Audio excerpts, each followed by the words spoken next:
Hi, it's Caitlin. So, it's been a really pretty long time since I've made a video, which I'm pretty sure none of you really care because not many people watch videos. That's fine. Actually, it's not fine, but I'm not mad. No, I'm messing my words up.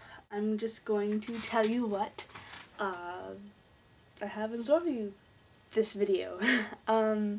So a while ago I started writing this story called John and Crane, and I kind of like it, but I wanted to share it with people. I really recommend you reading watching the older videos. They're really poor quality, and if any one person actually says that they would like me to redo it and read it better with this camera and with my current video making abilities, I will do that. Any sort of feedback, anything really, I would like to hear. And I seriously mean that, I'm not kidding, I'm that desperate. I'm gonna read to you the 5th part. It's gonna be kind of short because I have other things to talk about, but I guess you could just call it like a teaser of things to come later. Okay. I'm not going to be able to look at the camera because I haven't memorized it. That'd be kind of weird. So, you're just too bad. Can't look directly into my eyes. Oh, beautiful eyesight camera on my MacBook. Okay. 1, 2, 3.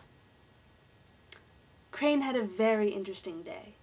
After her sketch of John, she walked out of her lean-to and trudged down the very short, narrow dirt path that led to her haven. Crane's haven was her garden. It was surrounded by wild blackberry bushes kept at bay by patient trimming. Very small trees surrounded the grove. They were newly planted, only about 5 years old. In the springtime, they blossomed with beautiful flowers that flowed into one another. Their petals would drift slowly to the ground at a leisurely pace, mixing with the grass and the fresh dirt. But right now the garden was rather dead-looking. The small branches were like withered, spindly fingertips that crossed one another, bare of only a few leaves and dripping with last night's rain. But Crane's garden was still magical. Her flowers still grew year-round. Nobody had seen her garden before, except for Crane herself. No one knew where she got her flowers when she sold them, but they bought them nonetheless because they were always brighter and purer and lived much longer than any florist's flowers could ever be. All sorts of flowers grew together. Crane could grow things from daisies to daffodils to orchids and honeysuckle. Some people called Crane magical, but that was not true. She was just very good with flowers. Sometimes, though, that can be a kind of magic in and of itself. Crane's garden certainly seemed magical, even if it was not. Where there were not flowers growing, there were cranes. All of them were statues. Some were made of wire, others sheets of metal. Some were ceramic and porcelain. Others were terracotta or wood. There were hundreds of them. They were all full of grace and beauty. Crane had collected them over time. As Crane worked away in her garden, she became lost in thought.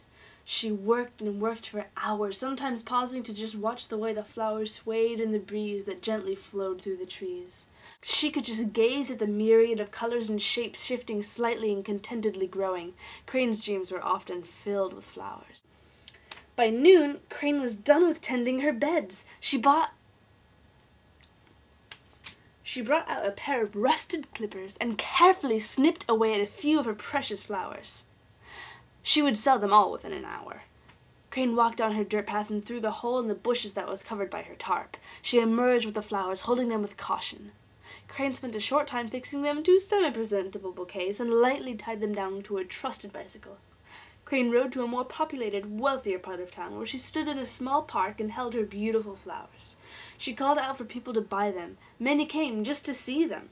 They were all gone very quickly. Crane smiled to herself. She loved to see people so happy with her work. They did not understand how much labor went into each flower, but she did not mind because she enjoyed the expressions as they carried their new purchases off to wherever they were going.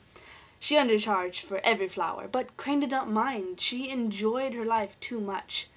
Crane made $37. She pocketed her wages proudly and strode off to buy some much-needed food. Okay.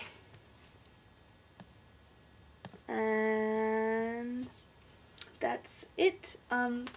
I mean, obviously that's not it. There's a gob more, and it gets a lot more interesting. It just kind of described flowers, but I kind of needed to put that in there just so you could get a little more Crane time and a little less John time, because you know the story is called John and Crane, and it's pretty much been John.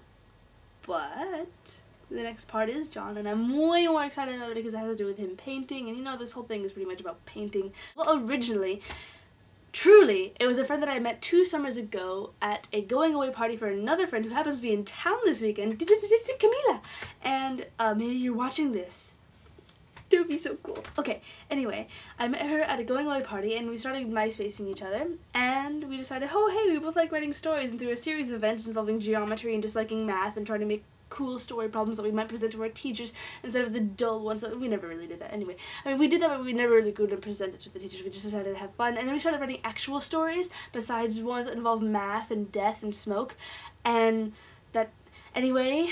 And here comes Johnny Crane, and that's how it started, and then it just kind of kept going. And really, I thought I was a fast writer, but I'm a really slow writer. Like, it takes me a really long time to pump out like 30 pages because I procrastinate and I get bored and I get busy and I don't want to do it and I feel like it's completely stupid and all this stuff, and I'm like, have a wonderful day. I will see you all. Have a really awesome day. I said that already, but okay. Bye.